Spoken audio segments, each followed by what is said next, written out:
एक बार अकबर ने सोचा, मैं इतनी बार बीरबल को फंसाने की कोशिश कर चुका हूं पर वह हर बार बाजी मार लेता है।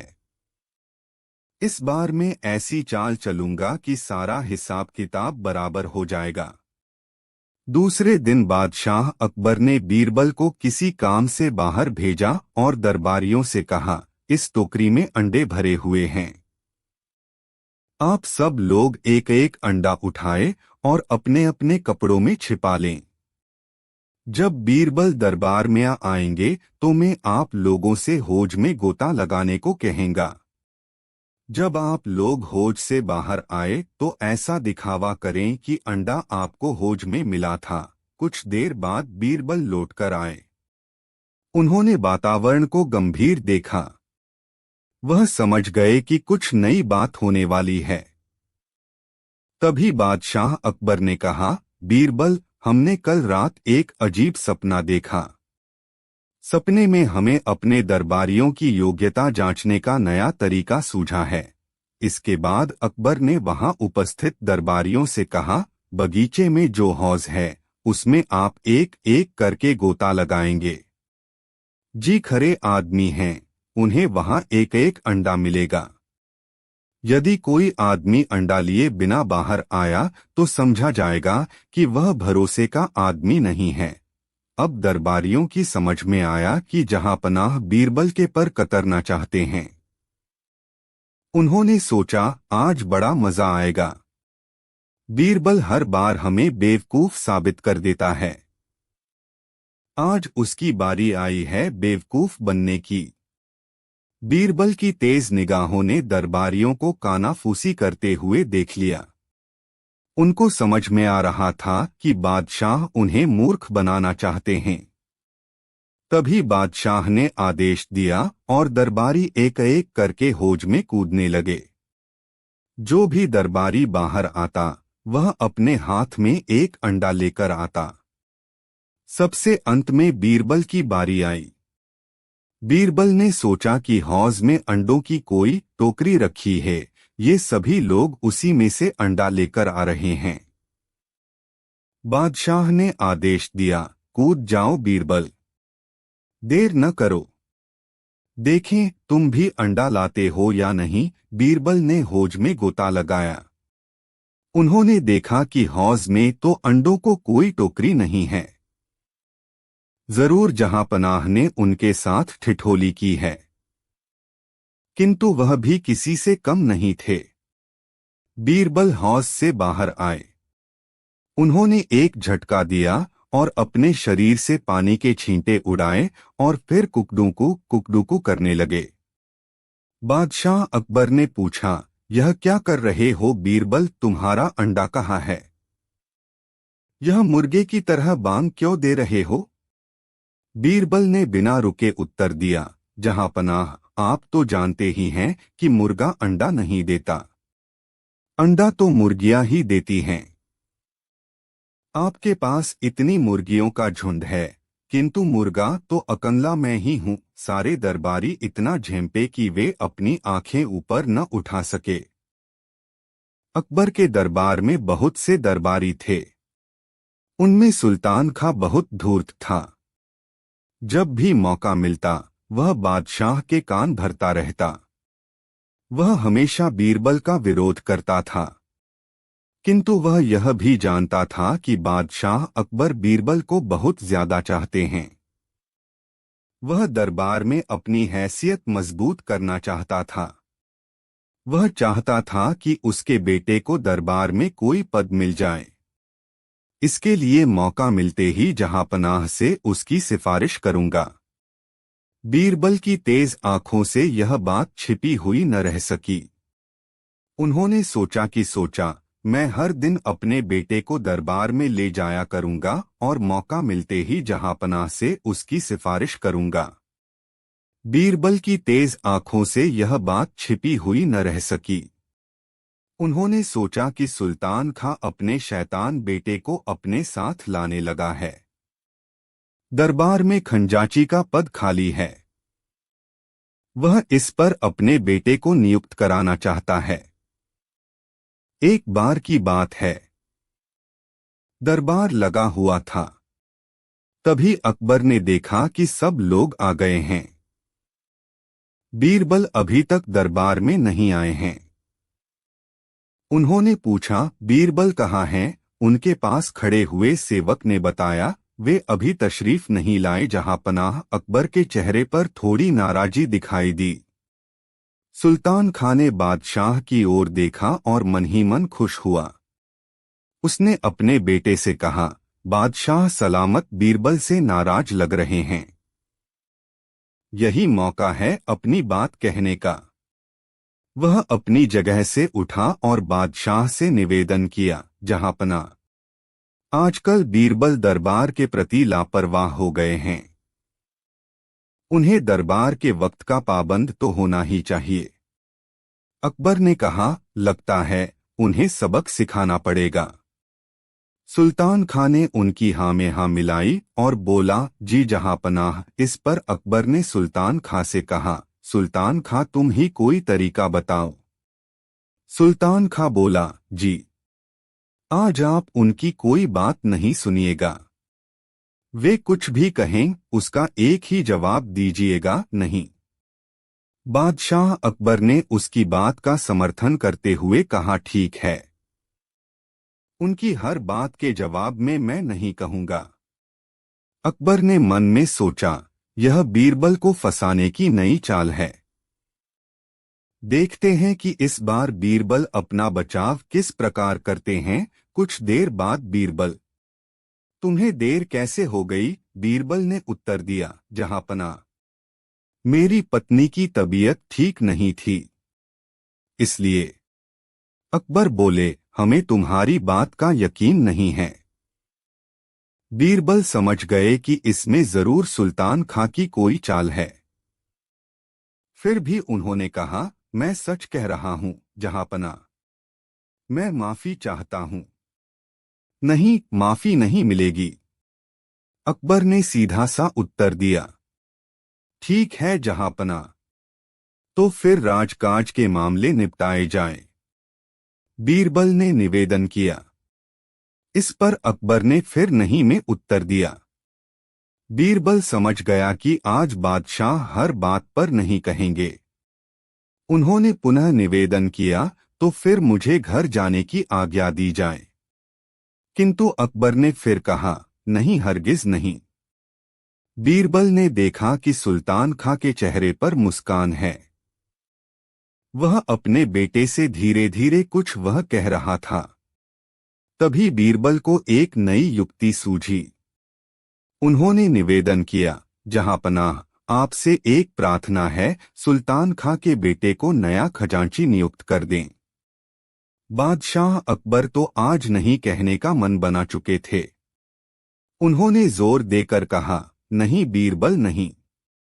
बीरबल ने झुककर आदाब किया और बोले, आपकी जैसी मर्जी जहांपनाह। अकबर समझ गए कि बीरबल ने सुल्तान खां के तीर से ही सुल्तान खां को घायल कर दिया है।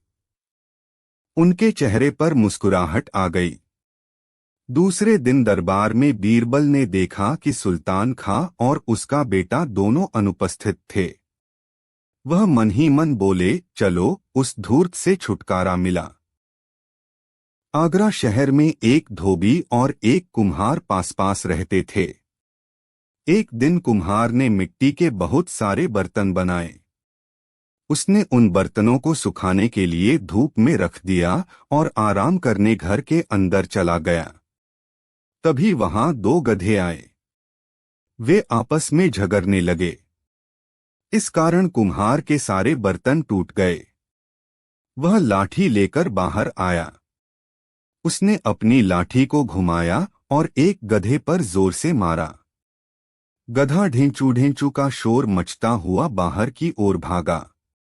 इस पर कुम्हार का पड़ोसी दौड़कर आया और बोला, अरे अरे, यह क्या करते हो? यह मेरा गधा है। कुम्हार ने नाराज होकर कहा, तो क्या हुआ? इसने मेरे सारे बर्तन चूर चूर कर दिए हैं। धोबी बोला, तुम मेरे गधे को पीटते क्यों हो? तुम्हारे बर्तन टूट गए हैं, तुम उनके पैसे ले लो।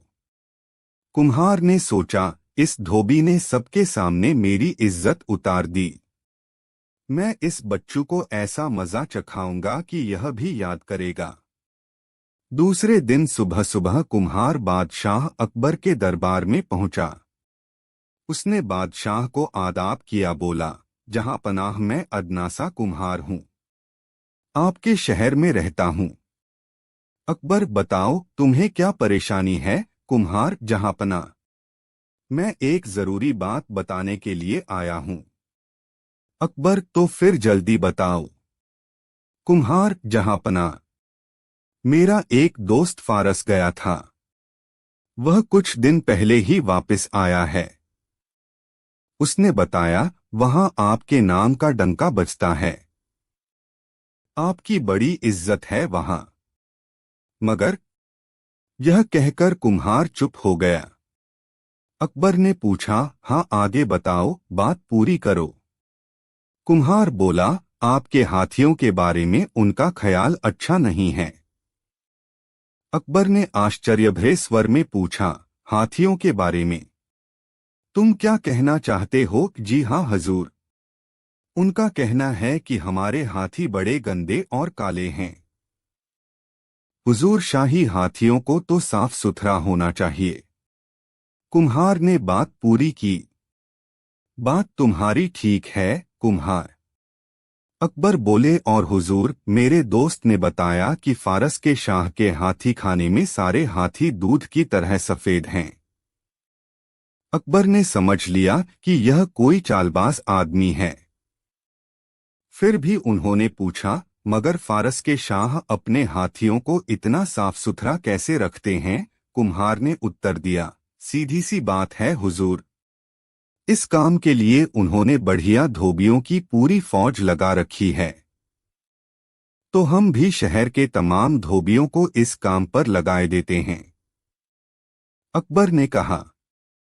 इस पर कुम्हार बोला, जहांपना, शहर का एक बेहतरीन धोबी मेरे पड़ोस में रहता है, वह अकेला इस काम के लिए काफी है। अकबर ने मन ही मन सोचा, तो यह अपने पड़ोसी को फंसाना चाहता है। लेकिन उन्होंने कहा, ठीक है, हम उसी को बुला लेते हैं। अकबर के आदेश पर धोबी को दरबार में हाजिर किया गया। वह डर के कारण कांप रहा था। उसने डरते हुए कहा, जहांपना, हुजूर, अकबर ने आदेश दिया, देखो हमारे हाथी खाने के सारे हाथी काले हैं, तुम्हें इन्हें धोकर सफेद करना है।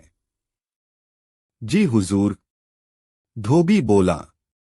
उसके सामने एक हाथी लाया गया। वह सुबह से शाम तक उसे धोता रहा, किंतु काला हाथी सफेद न हो सका। निराश होकर वह अपने घर की ओर चल पड़ा। उसने सोचा, यह सब उस कुम्हार की करतूत है, पर मैं करूं तो क्या करूं? तभी उसे बीरबल आते हुए दिखाई दिए। वह हाथ जोड़कर खड़ा हो गया। बीरबल ने पूछा, क्या हुआ भाई, इस तरह मुंह लटकाए क्यों खड़े हो? कुम्हार ने सारी घटना बताई। बीरबल ने उसकी सारी परेशानी सुनी और उसके कान में कुछ कहा। दूसरे दिन धोबी हाथी खाने में पहुंचा। कुछ देर बाद अकबर भी वहां पहुंच गए। उन्होंने हाथी को देखा और धोबी से बोले, यह हाथी तो वैसा ही है, जरा भी सफेद नहीं हुआ। तुम कल दिन भर क्या करते रहे? धोबी ने गिड़गिड़ाते हुए कहा, परवरदिगार, बात यह है। हाँ, क्या बात है? अकबर ने पूछा। हुजूर, अगर कोई बड़ा सा बर्तन हो जिसमें यह हाथी खड़ा हो सके तो काम आसान हो जाएगा, धोबी ने बताया। अकबर ने आदेश दिया कि हाथी के खड़े होने के लिए बड़ा बर्तन बनवाया जाए। बर्तन बनाने का काम उसी कुम्हार को सौंपा गया। एक हफ्ते बाद कुम्हार बर्तन लेकर हाजिर हुआ। मन ही मन वह सोच रहा था, धोबी का बच्चा समझता होगा कि फंस जाऊंगा। अब देखता हूं धोबी कैसे बचेगा। अकबर ने बर्तन को देखा और आदेश दिया, हाथी को बर्तन में खड़ा किया जाए। जैसे ही हाथी को बर्तन में खड़ा किया गया, बर्तन चूर चूर हो गया।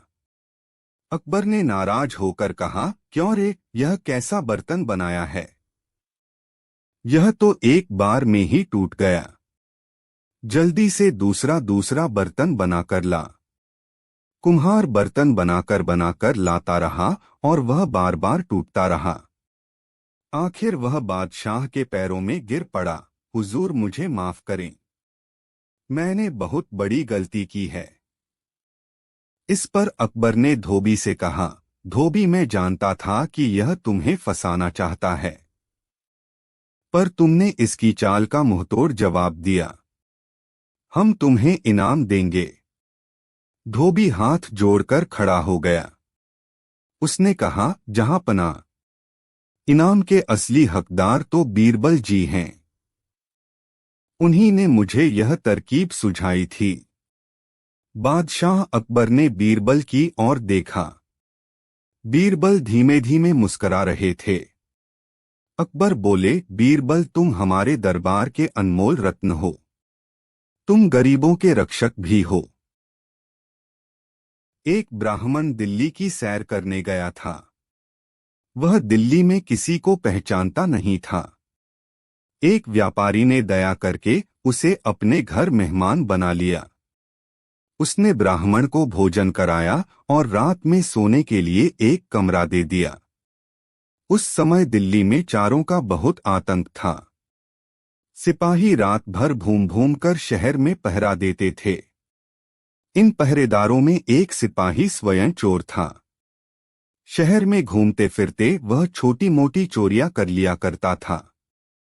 वह चोर सिपाही रात में उस व्यापारी के घर में आ गया जहां ब्राह्मण ठहरा हुआ था।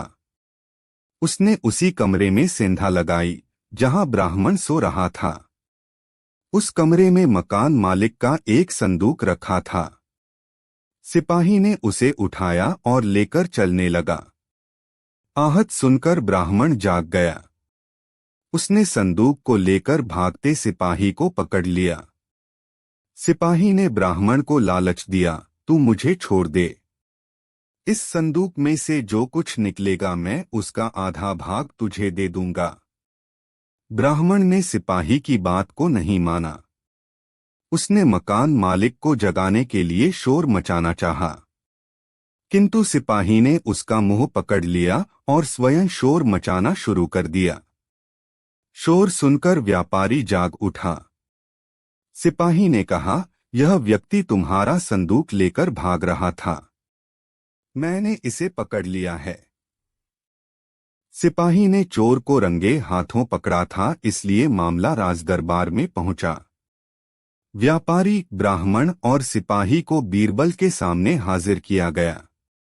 बीरबल ने सबसे पहले अपने एक विश्वासपात्र व्यक्ति को अपने पास बुलाया। उन्होंने उसके कान में कुछ कहा और उसे बाहर भेज दिया। इसके बाद उन्होंने सिपाही और ब्राह्मण को अपने पास बुलाया और दोनों से पूछताछ करने लगे। कुछ देर बाद बीरबल द्वारा भेजा गया आदमी दौड़ता हुआ आया। उसने बीरबल से कहा, हुजूर, मैं और मेरा बेटा महादेव के मंदिर में दर्शन करने गए थे। मंदिर से बाहर निकलते समय मेरा बेटा बेहोश हो गया और वहीं गिर गया। उसे वहां से उठाकर हकीम के पास ले जाना है। क्या आप इसके लिए मुझे 2 आदमी देंगे? बीरबल ने कहा, तुम यहीं खड़े रहो, मुझे तुमसे जरूरी काम है। इस सिपाही और ब्राह्मण को मंदिर भेज रहा हूं। ये तुम्हारे बेटे को मंदिर से उठाकर यहां ले आएंगे। ब्राह्मण और सिपाही मंदिर में पहुंचे। उन्होंने वहां बेहोश पड़े लड़के को उठा लिया। रास्ते में ब्राह्मण ने सिपाही से कहा, तुमने ही उस व्यापारी के घर में सेंध लगाई थी। तुम ही संदूक लेकर भाग रहे थे। मैंने तुम्हें चोरी करने से रोका था। तुमने झूठ बोलकर मुझे चोरी के अपराध में क्यों फंसा दिया था? सिपाही बोला, मैंने चोरी के माल में से आधा भाग तुम्हें देने के लिए कहा था, फिर भी तुम नहीं माने। अब इसकी सजा तुम्हें भोगनी पड़ेगी। ब्राह्मण और सिपाही दोनों दरबार में पहुंचे। बीरबल ने सिपाही और ब्राह्मण को सच सच बताने का आदेश दिया। दोनों चोरी का अपराध एक दूसरे पर लगाते रहे। बीरबल ने कहा, यदि तुम दोनों इसी तरह बोलते रहे तो मैं चोर को कैसे खोज पाऊंगा। बीरबल का प्रश्न सुनकर बेहोश पड़ा लड़का उठ खड़ा हुआ। उसने बीरबल से कहा, श्रीमान, यह सिपाही ही असली चोर है। इसने ब्राह्मण को चोरी के अपराध में झूठा फंसा दिया है। इसके बाद उसने सिपाही और ब्राह्मण के बीच हुई बातचीत को सुना दिया। बीरबल ने ब्राह्मण को आदरपूर्वक छोड़ दिया और सिपाही को जेल भेज दिया गया। बीरबल की ज्यामितीय गणित में रुचि जागृत हुई, लेकिन उन्होंने इस बारे में किसी को कुछ नहीं बताया। एक दिन उन्हें अकबर का संदेश आया कि उन्हें दरबार में बुलाया है। मिस्र के सुल्तान ने अपने एक बुद्धिमान आदमी को अकबर के दरबार में भेजा था और उसके पास हर दरबारी के लिए एक पहेली थी।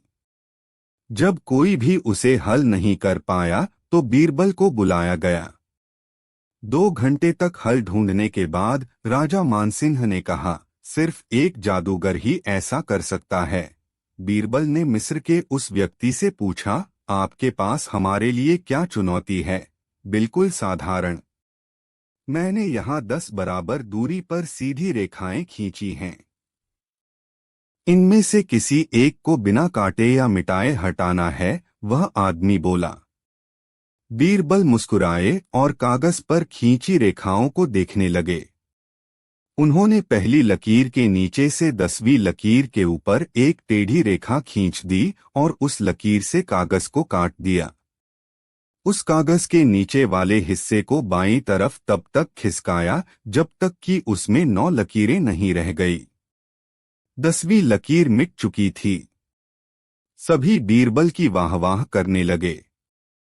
अकबर ने बीरबल की तारीफ की और उस मिस्र के व्यक्ति की तरफ इशारा करते हुए बोले, तुम अब किसी भारतीय को चुनौती देने की हिम्मत मत करना। ठीक है जहां पनाह, मैं आपकी बात को हमेशा याद रखूंगा। अकबर ने पूछा, लेकिन बीरबल वह लकीर आखिर कहाँ गई। महाबली, आप विश्वास करें या न करें, उसका एक हिस्सा हर दूसरी लकीर का हिस्सा बन गया। बीरबल ने मुस्कुराकर जवाब दिया। तभी भीड़ में से एक गरीब किसान उठा और बादशाह के सामने सलाम करके बोला, हुजूर, मेरी भी एक समस्या है। क्या राजा बीरबल उसे हल करने में मेरी सहायता करेंगे। अकबर बोला, ठीक है, हम सब जानना चाहते हैं कि बीरबल के लिए तुम्हारी क्या पहेली है। किसान बोला, जहां पनाह, मेरे पास 5 स्वर हैं, लेकिन मेरे पास केवल 4 बाड़े बनाने के लिए ही सामग्री है। अगर मैं किसी एक बाड़े में 2 स्वर रखता हूं तो उनमें से एक दूसरे की पीठ पर चढ़कर बाहर कूद जाएगा और बाकी सबके बाड़े भी खोल देगा। मैं न तो उन स्वरों को मार सकता हूं और न ही बेच सकता हूं, क्योंकि वे मेरी बेटी के पालतू हैं और बहुत बुद्धिमान भी हैं। मैं अपने 5 स्वरों को चारों बाड़ों में कैसे रख सकता हूं। क्या बीरबल से पहले कोई और दरबारी इसे हल करना चाहेगा। अकबर ने पूछा। उनमें से कुछ ने अपने हाथ उठाए। उन सबको 16 तिनके दिए जो कि बाड़ बनाने की सामग्री की तरह थे।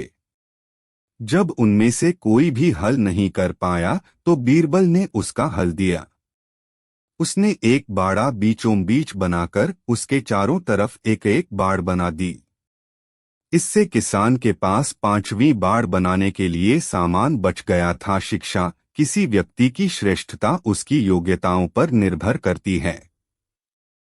जब तुम्हें पता लगे कि वे योग्यताएं तुम्हारे पास हैं तो डरने की आवश्यकता नहीं। एक लोहार दरबार में बख्तर बनाकर लाया। बादशाह ने पूछा, यह बख्तर कैसा है। मजबूत है। जहां पनाह, लोहार ने निवेदन किया, यह तुम्ही ने बनाया है। जी हाँ, हम इसकी मजबूती देखना चाहते हैं। अगर यह मजबूत हुआ तो तुम्हें इनाम देंगे, कमजोर हुआ तो दूसरा बनाकर लाना होगा। ऐसा कहकर बादशाह ने वह बख्तर एक पुतले को पहना दिया और तलवार हाथ में लेकर ऐसा वार किया कि बख्तर कट गया। बादशाह बोले, यह तो बड़ा कमजोर है, एक ही वार में कट गया।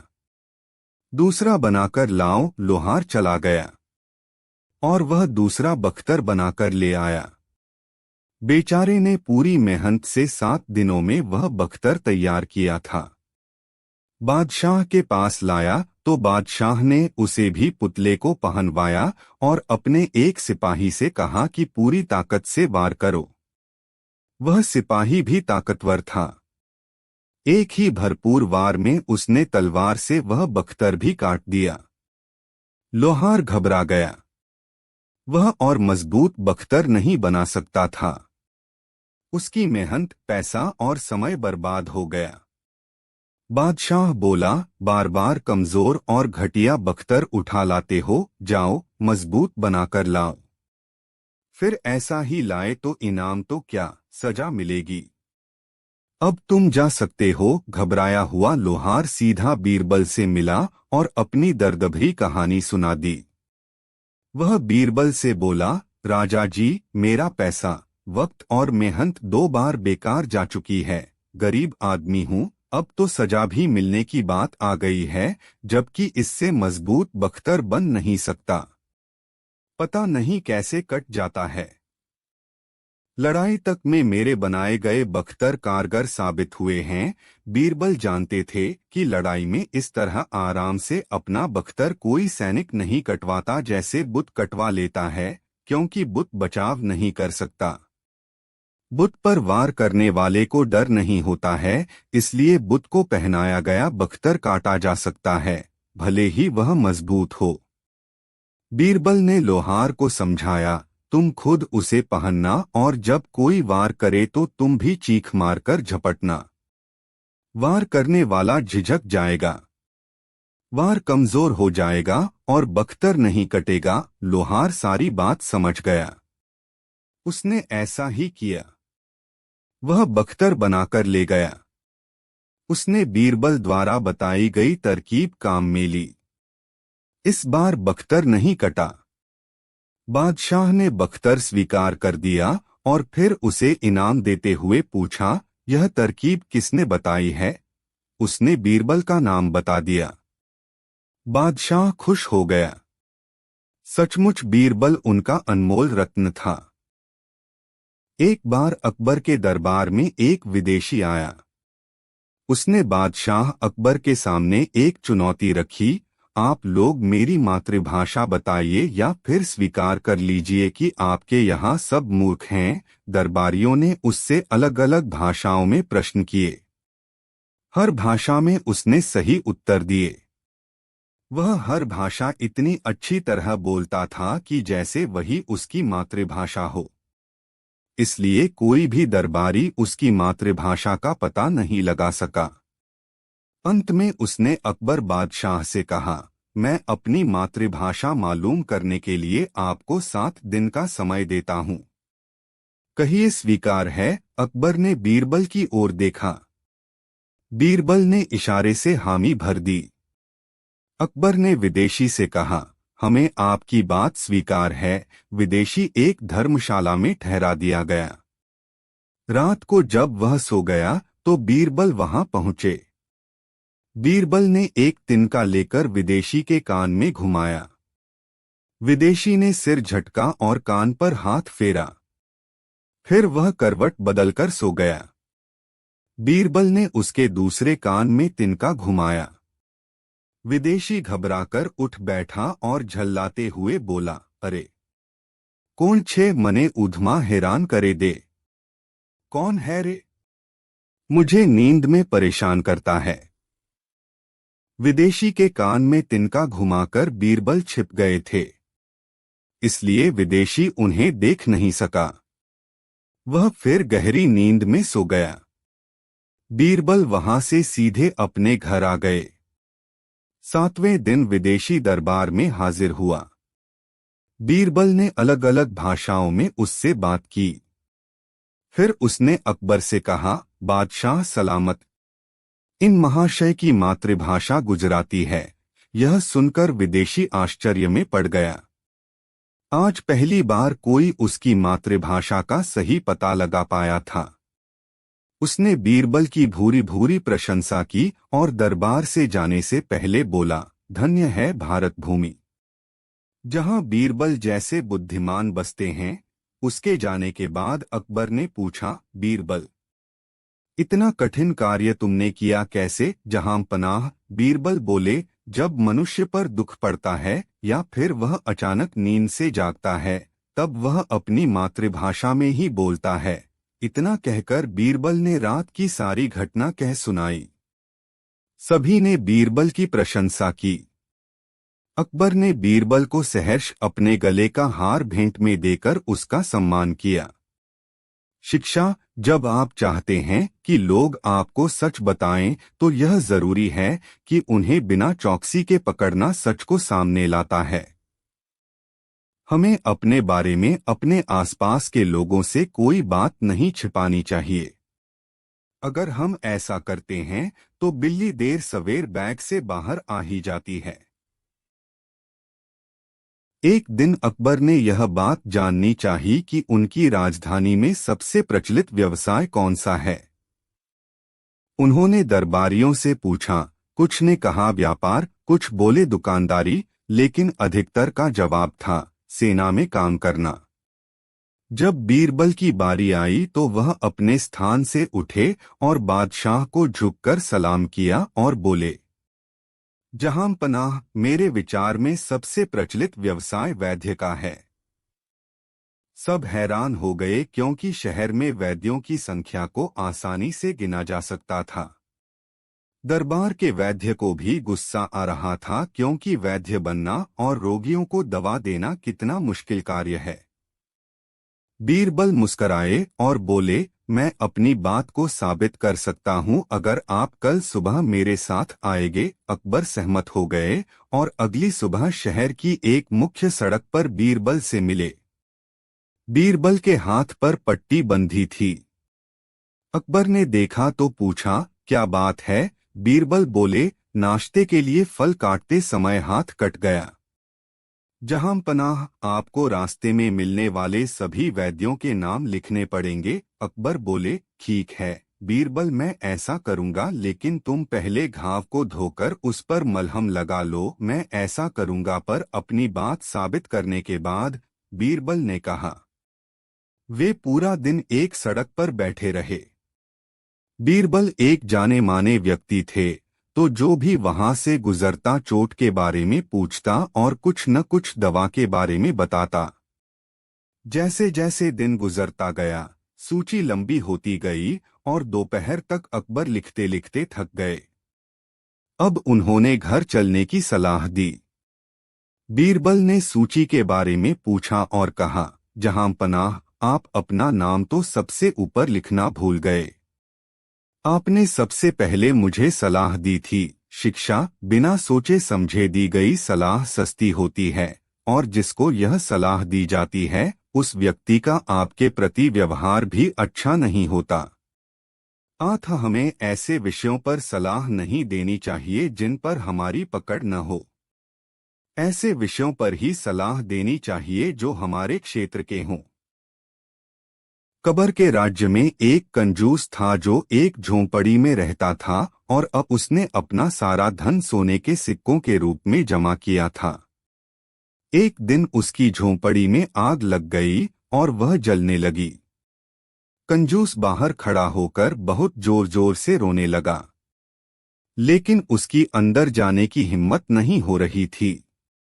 तभी वहां से एक व्यापारी गुजरा और उसने पूछा, तुम अपनी इस टूटी फूटी झोंपड़ी के लिए क्यों रो रहे हो, जिसकी कोई कीमत नहीं है? कंजूस, उसमें मेरी सारी जमा पूंजी है। व्यापारी, वह लगभग कितनी होगी? कंजूस, 100 सोने के सिक्के। व्यापारी, अगर मैं अपना जीवन दांव पर लगाकर अंदर जाऊं तो तुम मुझे क्या दोगे? कंजूस, 1 सोने का सिक्का। व्यापारी, मैं अपना जीवन दांव पर लगा दूंगा और तुम मुझे केवल 1 सिक्का दोगे? ऐसा नहीं होगा। मैं ऐसा तभी करूंगा जब तुम मुझसे वादा करोगे कि तुम मेरी पसंद की ही चीज दोगे। कंजूस पहले तो आनाकानी करने लगा, पर फिर मान गया। व्यापारी अंदर घुसा और जहां कंजूस ने बताया था वहां से वह खजाना निकाल कर ले आया। व्यापारी उस व्यक्ति से बोला, तुमने कहा था मैं तुम्हें वही दूंगा जो मुझे पसंद होगा। मैं सारे सिक्के रखूंगा और तुम यह थैला रख लो। कंजूस वहां खड़ा होकर जोर जोर से चिल्लाने लगा, जब तक कुछ लोगों ने बीरबल तक यह बात पहुंचा दी। व्यापारी ने बीरबल को सारी बात समझाई। बीरबल ने कंजूस से पूछा कि जो व्यापारी कह रहा है वह सब ठीक है। कंजूस ने बात मान ली। बीरबल, व्यापारी, तुमने कंजूस को वही देने को कहा जो तुम्हें पसंद था। तुम्हें तो सोने के सिक्के पसंद हैं न? व्यापारी, हाँ, लेकिन बीरबल, अगर तुम्हें सिक्के पसंद हैं तो तुम वो उस व्यक्ति को दो। व्यापारी को आखिर ऐसा करना पड़ा। शिक्षा, हमें अपने शब्दों का चयन समझदारी से करना चाहिए, वरना हम परेशानी में आ सकते हैं। भाषा हमारे विचारों के संप्रेषण का एकमात्र स्रोत है, लेकिन अगर हम इस संप्रेषण में शब्दों का चयन सोच समझकर न करें तो पूरी बातचीत में केवल समय व कभी-कभी धन की बर्बादी भी हो सकती है।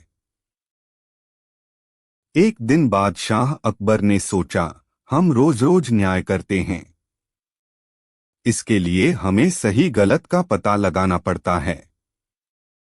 लेकिन सही और गलत के बीच आखिर अंतर कितना होता है? दूसरे दिन बादशाह अकबर ने यह सवाल दरबारियों से पूछा। दरबारी इस प्रश्न का क्या मतलब देते? वे एक दूसरे की शक्ल देखने लगे। बादशाह समझ गए कि किसी के पास इस सवाल का जवाब नहीं है।